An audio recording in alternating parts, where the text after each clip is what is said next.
So you've been searching on YouTube for about information about what it's like living in the state of Florida, maybe even right around here in the Tampa Bay area. You know, all the good, the bad, and the ugly. Before you pack up boxes, I've got 4 things I think you should consider deeply before pulling up stakes and moving south. I thought they were so important I even wrote them down so that I wouldn't forget or miss any of them. So let's get started.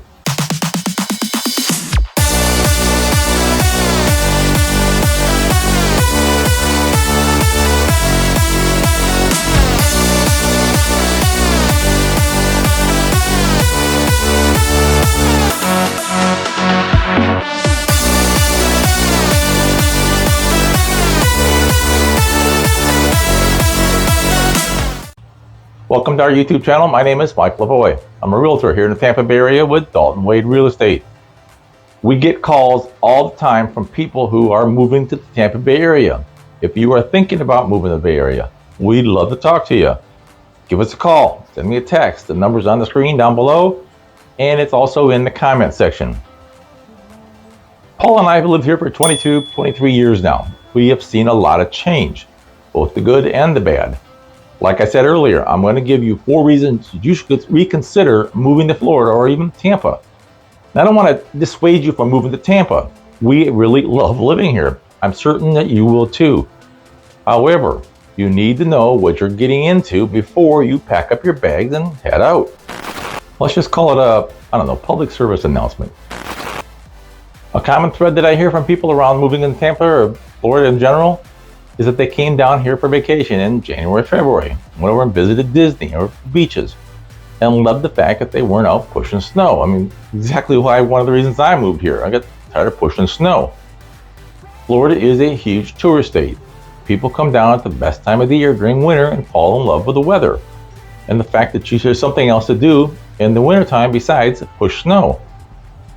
Florida has something like, 350 days of sunshine throughout the year. I mean, let's face it.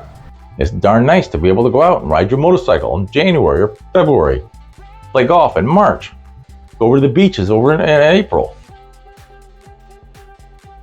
It's very easy to get the idea, but you're on vacation, that it's a vacation time 100% of the time. And really, during the months of November through May, it really could be. However, summertime comes, and you get to live with that when you live here all the time. About the middle of May, the weather makes a dramatic change. It gets hot. It gets really hot. It's not only is it hot, the temperature may be 95 degrees, but the humidity is close to 75 or 80%. If you have naturally curly hair, you're going to have problems. During the summer, it's hard to go outside and do anything without breaking a sweat. Outdoor activities have got to be started early in the morning and concluded by maybe 3 o'clock. But during the summer, we get a ton of rain. It's our rainy season. It's going to rain every afternoon about 4 o'clock until maybe 5:30 or 6.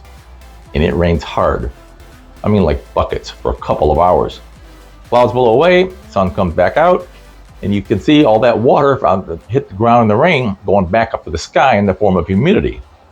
I'm not a meteorologist, but I've been told that the winds off of the East Coast collide with the winds off of the West Coast, normally right over I-75 corridor, and creates some amazing thunderstorms, and it does. Tampa is the lightning capital of the world, and it shows every afternoon in the summer. We have some awesome lightning strikes, and you really don't want to be outside when that lightning happens.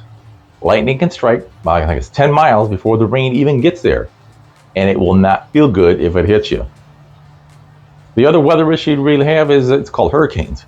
Pretty much from the month of May to the end of September, we go through hurricane season. Make no mistakes, hurricanes are very dangerous and should be taken seriously. One good thing about a hurricane is that you can see it coming for about, 2 weeks. Ample time to prepare or vacate the area.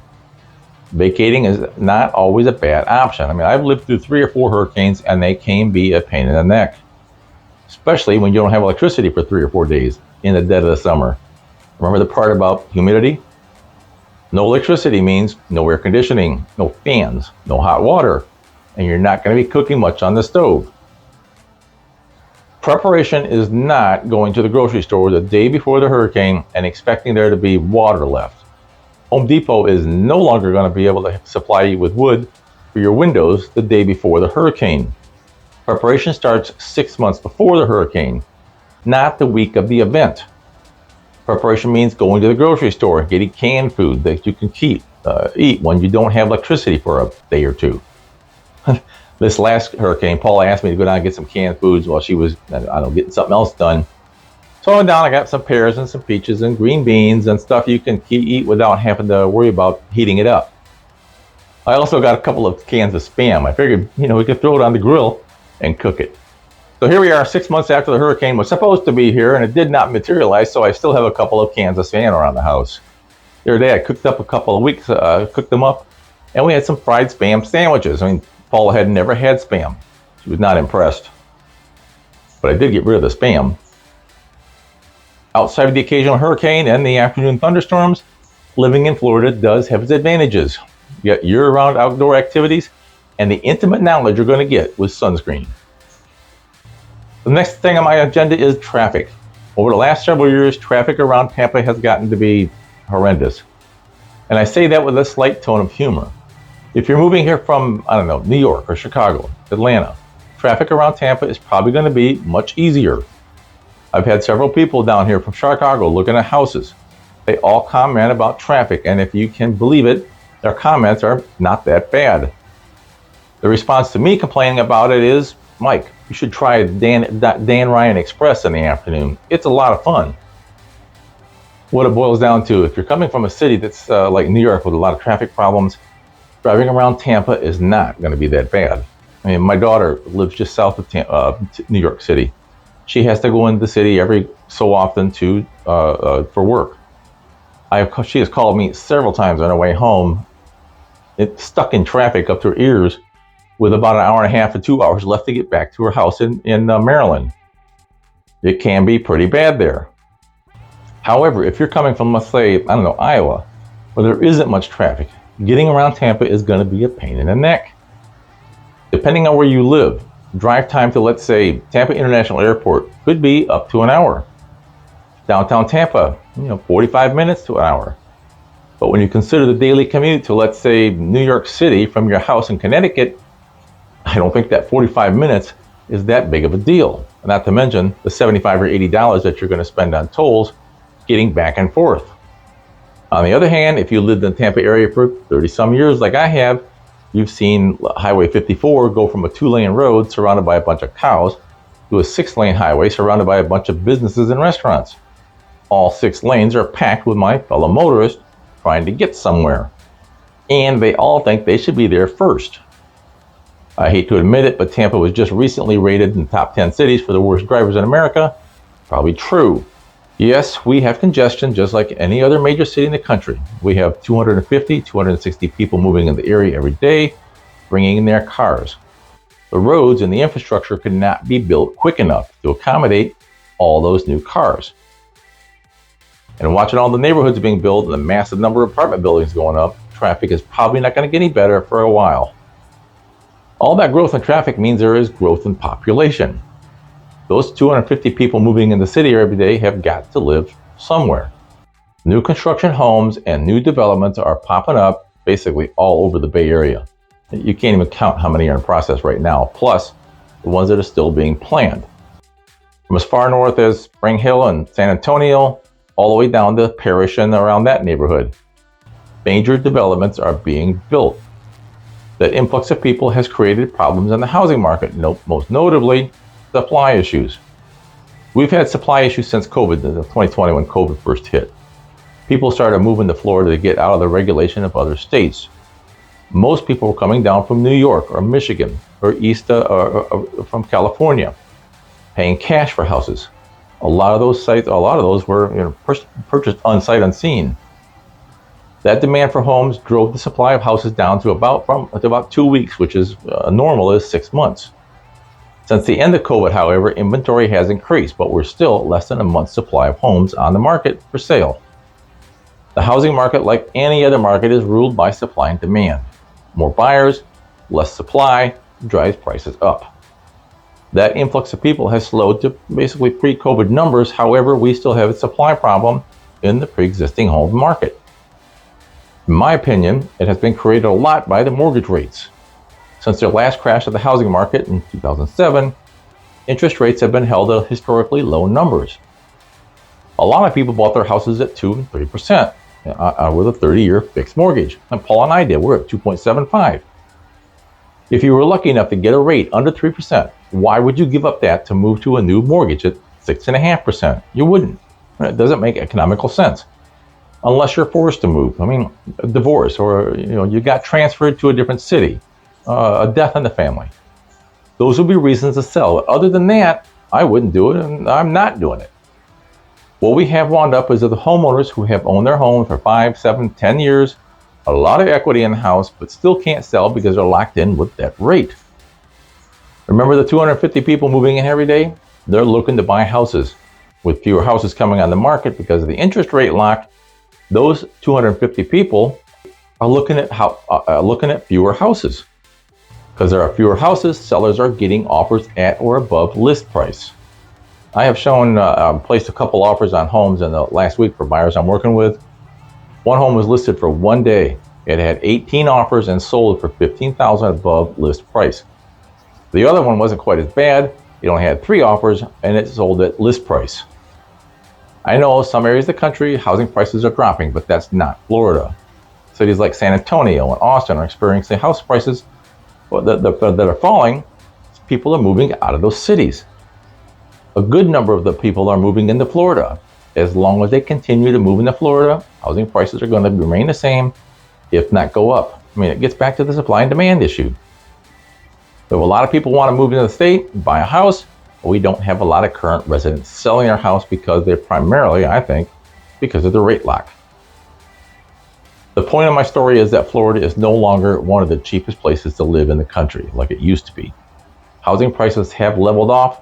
I mean, the velocity of the increase has leveled off, but it still is growing. I mean, we're back at a normal 3 or 4%, which should be normal, up until 2020 when the COVID did.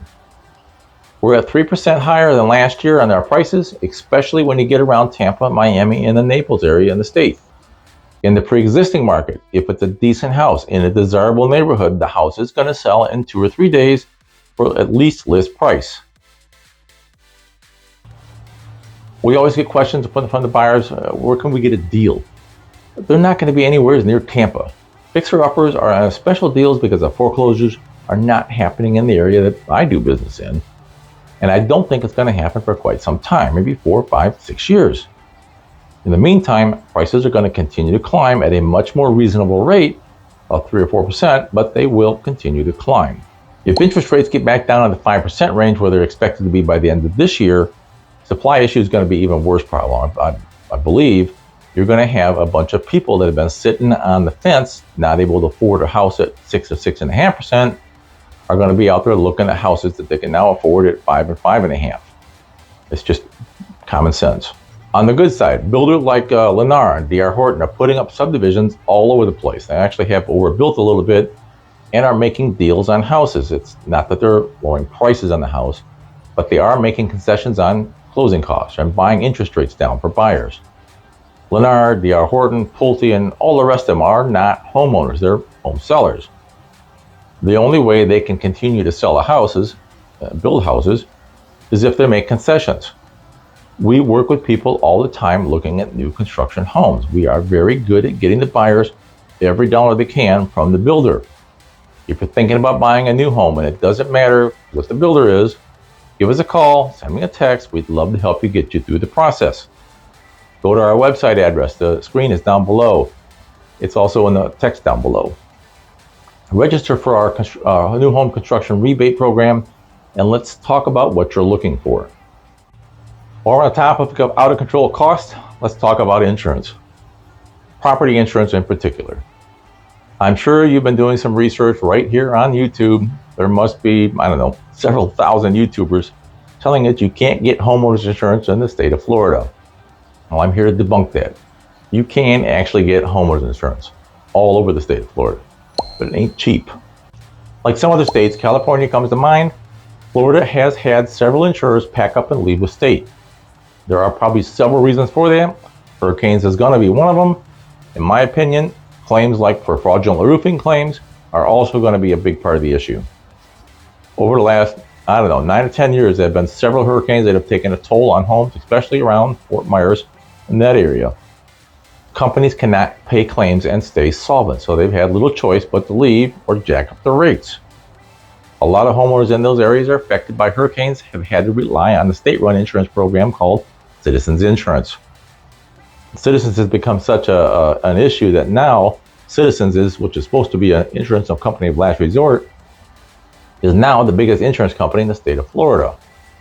They are in the process of offloading if pretty much all of those policies to private insurers. There are insurers out there that will take them. However, they are not cheap, and they probably won't be for quite some time. In addition to that, we just recently received news that 6 new insurance companies have been admitted to write policies in the state of Florida, and the Florida legislature is trying to pass laws that allow for Citizens to provide hurricane coverage only, with private insurers picking up everything else, which actually makes sense. One of the other increasing cost items we need to talk about are taxes. Along with every other price increase going around the countryside, property taxes are also increasing. So have taxes gone up? Of course they have. When was the last time you saw tax rates go down? Services for those taxes that those taxes pay for don't go down in price. Why would the taxes go down? Do I like my taxes? No, I'm paying about $7,500 a year on property taxes. However, somebody has to pay the garbage collector, and that would be the homeowner. I think where people get surprised when they move to Florida with regards to tax increases is when they get their first tax bill. When you're out looking at houses in the state of Florida, around Tampa area, you go to the tax rolls. You want to know what the current taxes are so you can get a kind of idea of what to expect when you buy it. When you get your first tax bill from the county the next year, those taxes have gone up a lot from what the previous owner paid. I've seen somewhere where they've doubled. What the realtor didn't tell the buyer is that the county is going to reassess based on the fact that the title changed and the new taxes were going to be based on the current millage rate. If that previous owner had owned the house for, 10, 15, 20 years, they took advantage of the homestead exemption Florida has. It's actually known as the Save Our Home Act. Part of the Save Our Home Act caps the increase in homes valued by 3% for tax purposes. That continues for as long as you own the house. So if you had a 3% cap for 10 years, the taxable value of a home is a lot less than if you didn't have that cap. Well, the new buyer gets the new rate, doesn't get to take advantage of the previous cap. The new homeowner does start taking advantage of the program, but you have to do it the following year. The other place I believe homeowners get wigged out because of tax increases would be on a second home or a vacation home. The Save Our Home Act is for Florida residents. If your current residency is in, let's say, Michigan, but you have a condo on the beach here in Florida, that 3% cap does not apply to you. You get to experience whatever tax increase there is to the maximum allowed. That, along with no state income tax on retirement plans or income for that matter of any kind, no taxes on estates, and pretty much a very low sales tax position, is why Florida has always been a great place for people to live that want to avoid paying taxes. Well, many more than they have to. And I would also like to point out the great weather. The fourth thing I want you to think about really carefully is wildlife. Florida has some very amazing wildlife, the most beautiful birds. The panthers, black bears, alligators, snakes. I put snakes in it twice because I really don't like snakes. Most of Florida from Gainesville south is a huge swamp with subtropical climate. It has been that way for a long time, like since the dinosaurs were roaming around. One of those remnants from the dinosaur age are alligators. Yes, there are alligators in Florida. Actually, alligators can be found as far north as South Carolina. They also live in Texas over along the East Coast. However, you don't hear about them as much as you do in the state of Florida, probably because there are a lot more here. Are they an issue? No, and they shouldn't be. They've lived here a lot longer than we've lived here. Quite honestly, if you leave them alone, they won't bother you. The videos you see of the alligator climbing into the pool or coming up to somebody's backyard and knocking on the door is probably for the most part going to be that homeowner's fault. For some reason, and I still don't understand completely, people like to feed alligators. They are not a pet. Let me think about it for just a minute. If you're going to give an alligator a chicken 2 or 3 times, do you think that alligator is going to come back for another chicken? Well, of course they are. Alligators, they're not dumb. They can learn that they're coming to your back door to get a chicken is a lot easier than trying to catch one out on their own. Please do not feed the alligators. All the signs say that. Well, signs also say do not go into the water, and they mean it. When you move to Florida, just assume that any body of fresh water is going to have an alligator in it. Quite possibly could have more. Don't walk down close to the edge of the pond. Don't let your dog walk down close to the edge of the pond. Alligators are very quick. They can snag that puppy and be gone before you know what's going on. All they see is food. Let's assume you're out playing golf and your ball goes into the water hazard. Stick your hand in there and try to get the ball. It's a $2 golf ball. There's no reason to lose an arm over it. Alligators like to live in very still waters like golf course water hazards. I mean, we live on a golf course. There's a water hazard on the hole behind the house. I have seen alligators in there quite often. If you happen to see one, leave it alone. Don't run up and try to pick a picture of it. I've seen that happen as well. Alligators are not photo friendly. Another pretty hazardous animal we have around here in most states of the country do, except maybe, I don't know, Alaska, would be snakes. We have several varieties in the swamp. We have the very harmless rat snakes or garden snakes, whatever you want to call them. They normally don't want any more to do with you than you want of them. We also have a couple of snakes that bite back. One of my worst popular is the rattlesnake. They also like to live in quiet areas like golf course hazards, palmetto bushes. On the course that I live on, I came close enough to a rattlesnake to hear its rattle going off about 4 or 5 years ago. I left the ball for him. The other wonderful snake we have is water moccasins. Unlike rattlesnakes, water moccasins like to climb trees and hang over the water. So if you're out canoeing, paddleboarding down a stream or a backwater river somewhere, pay attention to the tree limbs. If they move, it's probably a snake. Unfortunately, water moccasins are very territorial. They don't back down. One of the other wonderful pieces of wildlife we get to put up are palmetto bugs. Palmetto bugs are closely related to the cockroach. At first glance, they look a lot like a cockroach, except they're that big. Actually, they're a lot smaller than that. But when you click on a kitchen light in the morning to get your cup of coffee and see one scampering across the floor, they do give you a big start and they look a lot bigger. Normally, palmetto bugs live out in the palmetto bushes outside. However, they do occasionally get inside, looking for food, shelter. They are not hard to get rid of. A quarterly pest control company can take care of that most of the time. Normally, you're going to find them belly up and dead. One other feature of the palmetto bug is that they have over their cousins, palmetto bugs can fly. Yeah, think about that while you're having a bowl of popcorn in the evening watching TV and a bug comes in there. Like most places, Florida has an issue with mosquitoes. I mean, it's not really an issue unless you go outside in the evening. The mosquitoes around here are pretty much the size of a B-52, and they are attack mosquitoes. Those little suckers will flat out carry you away. Once had a house with a pool that didn't have a screen around it. There is no way you could go outside in the evening and get into that pool without getting bit a lot. Most pools around Tampa area and Florida in general have a screen that covers up the whole outside of the pool. That is the only way you're going to be able to get outside in the backyard at night without getting eaten. The other reason for pool gauge is what known as no-see-ums. No-see-ums are a very small insect. It's almost so small you can't see them, hence the name. Like mosquitoes, no-see-ums come out in the evenings. They're usually in large swarms, bite. No, they are not fun in the evening either. One final bug that we have to put up with are love bugs. I'm not sure what the purpose of a love bug is, except they mate and then they join the front of your car and get into the paint. The problem with the love bug is if you don't get them off of that paint job, the acid in them somehow, I'm not sure how that works, but that acid will eat into the paint and they will become etched into the paint. So this happens every May and every September. You just got to kind of plan on it.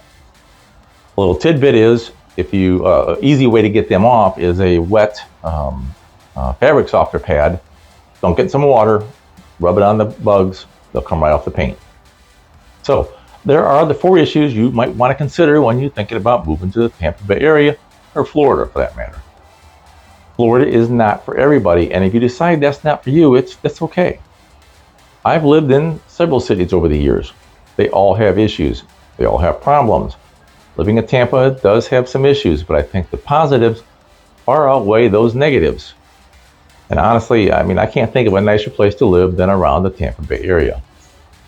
If you're still interested in living in Tampa, want some information on homes, living in Tampa, feel free to give me a call, send me a text. The number's on the screen down below. It's also in the comment section. Again, if you found something interesting in this video, please click the like button. And if you haven't already done it, I'd like to suggest that you subscribe. Thanks for watching. We'll see you next time.